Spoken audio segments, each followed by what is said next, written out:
Hello everyone, আবারও নিয়ে চলে এসেছি আজকে একটা ছোট্ট মেনু নিয়ে। রেসিপি বলতে পারো, মেনু বলতে পারো, যাই হোক, দেশি মুরগির ঝোল। তার জন্য দেখো পেঁয়াজ, টমেটো আর এখানে 3 পিস পেঁপে নিয়েছি খোসা সমেত। এর কাজটা পরে বলছি। তারপরে দেখো কড়াইতে তেল গরম করতে দিয়েছি আর এখানে আলুগুলোকে ভালো করে ছাড়িয়ে জলে ধুয়ে রেডি করে রেখে দিয়েছি। এবার মাংসগুলোকেও ভালো করে জলে ধুয়ে রেডি করে রাখলাম। তো এবার পরপর কী স্টেপ বলবো, এগুলো কিন্তু তোমাদের ভালো করে শুনতে হবে, নাহলে কিন্তু পুরোপুরি বুঝতে পারবে না। আর মিক্সচারের মধ্যে দেখো আদা, রসুন, লঙ্কা সব কিছু দিয়ে রেডি করে রাখলাম। এবার যেই তেলটা গরম হয়ে গেছে সঙ্গে সঙ্গে পেঁয়াজগুলো দিলাম তেলের মধ্যে, ভালোভাবে লাল লাল করে ভাজার জন্য। পেঁয়াজ যত সুন্দর ভাজা হবে রঙও তত সুন্দর আসবে এবং খেতেও কিন্তু ভীষণ ভীষণ ভালো লাগে। আমার চিকেনটা যেহেতু একটু অনেকটা পরিমাণে ছিল, এটা দেশি মুরগির কিন্তু, তার জন্য পেঁয়াজের পরিমাণটাও একটুখানি যথেষ্ট বেশি পরিমাণে নেওয়া হয়েছে। তো দেখো তেলের মধ্যে আমি আস্তে আস্তে পেঁয়াজটাকে ভাজতে আরম্ভ করে দিয়েছি। যতক্ষণ না পর্যন্ত লাল লাল রং না চলে আসছে ততক্ষণ পর্যন্ত কিন্তু পেঁয়াজগুলোকে ভালোভাবে নাড়াচাড়া করে যেতে হবে, যাতে আবার পুড়ে না যায়। লো টু মিডিয়াম ফ্লেমে দিলেই হবে, হাই ফ্লেমে দিলে পেঁয়াজগুলো পুড়ে যেতে পারে, তখন কালো রং ধারণ করবে, দেখতে কিন্তু ভালো লাগবে না, খেতেও কিন্তু স্বাদ আসবে না। তো দেখো পেঁয়াজগুলো কিন্তু আমার সুন্দর ভাজা হয়ে গেছে, খুব সুন্দর করে। এবার তার মধ্যে আমি টমেটোগুলোকে অ্যাড করে দেবো।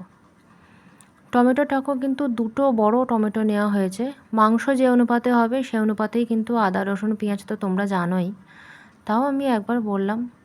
এবার টমেটোটাকে সুন্দরভাবে মেল্ট করার জন্য ওর মধ্যে আমি লবণ দিয়ে দেবো আর দিয়ে দেবো 2-4টে চিনি। তারপরে দিয়ে দিলাম দেখো আদা রসুনের যে লঙ্কার যে সুন্দর পেস্টটা তৈরি করে রেখেছিলাম সেটাই ভালোভাবে দিয়ে দিলাম।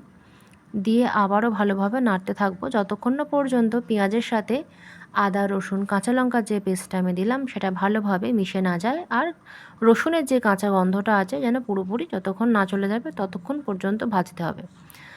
আর টমেটোগুলোকে আমি একটুখানি খুন্তি দিয়ে ভালোভাবে নাড়িয়ে দিচ্ছিলাম যাতে সুন্দরভাবে পেঁয়াজের মধ্যে মিশে যায়। কারণ যত ধৈর্য ধরে রান্না করবে তত কিন্তু খেতে সুস্বাদু হবে, এটা তো সবাই জানো। আমি কিন্তু খুব ধৈর্য ধরে রান্না করি। তারপরে দেখো আমি জিরে দিয়ে দিলাম প্রায় 2.5 চামচ মতন। তারপরে দিয়ে দেবো ধনে, সেটাও দিয়ে দেবো 2.5 চামচ মতন, কারণ জিরে গুঁড়ো ধনে গুঁড়োটা ভালোভাবে দিতে হয় কিন্তু। তারপরে দিয়ে দেবো আমি হলুদ গুঁড়ো। হলুদ গুঁড়োটাকে সেমভাবে দিয়ে দেবো, প্রায় 2 চামচ থেকে একটুখানি বেশি দিয়ে দিলাম।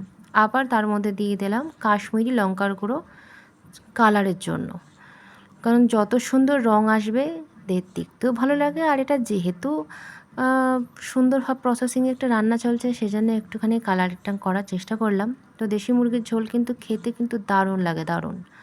যারা খেয়েছো তারা তো জানোই, আর যারা খাওনি তারা চটপট রান্না করে খাও। অবশ্য সবাই খায় এখন, সেটা কথা নয়, আমি জাস্ট মজা করার জন্য বললাম।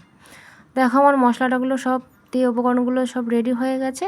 এবার আমি কিন্তু তার মধ্যে চিকেনগুলোকে অ্যাড করে দিচ্ছি। চিকেনের পরিমাণটা যথেষ্ট ছিল, ওই জন্য আমার কিন্তু পেঁয়াজ, রসুন সব কিছুর পরিমাণ কিন্তু বেশি বেশি নেওয়া হয়েছে। এই হাতে তখন এই লেগেছিলো ছ্যাঁকা, গরম ওই লাগলো দেখেছো কড়াইয়ের গায়ে, তখনই আমার হাতটা প্রচণ্ড পুড়ে গেছে। তো যাই হোক, দেখো আমি কিন্তু মাংসটাকে দিয়ে সমস্ত মশলার উপকরণের সাথে ভালোভাবে মিশিয়ে নেব। যতক্ষণ পর্যন্ত মাংসগুলোর সাথে মশলাটা ভালোভাবে না মিশছে ততক্ষণ পর্যন্ত কিন্তু এটা মিশিয়ে যেতে হবে আর নাড়িয়ে যেতে হবে ক্রমাগত, কারণ তেল যতক্ষণ পর্যন্ত না ছাড়ছে ততক্ষণ পর্যন্ত কিন্তু রান্নাটা কমপ্লিট হবে না। এবার আমি আরও একটু লবণ দিয়ে দিলাম, কারণ আমি প্রথমে যে লবণটা দিয়েছিলাম সেটা কম। এই যে কাঁচা পেঁপেগুলো দিচ্ছি এর একটা কারণ আছে, তোমরা জানো কি না আমি জানি না। যে কোনো মাংস, খাসি বলো বা দেশি মুরগি বলো বা অস্ট্রেলিয়ান চিকেন বলো, এই যে খোসা সমেত যদি তোমরা দাও মাংসটা কিন্তু খুব সুন্দর নরম হয়ে আসে, খুব সুন্দর। যারা এখনও পর্যন্ত ট্রাই করোনি তারা এরকম পেঁপে খোলা সমেত রান্নায় দিয়ে দেবে, দেখবে বেশিক্ষণ লাগবে না রান্নাটা সেদ্ধ হতে। সে খাসির মাংস করো বা যে কোনো দেশি মুরগি করো বা অন্য যে কোনো মাংসই করো, মুরগির মাংসে লাগে না। তারপরে দেখো আমি প্রেসার কুকারের মধ্যে দিয়ে দিয়েছি।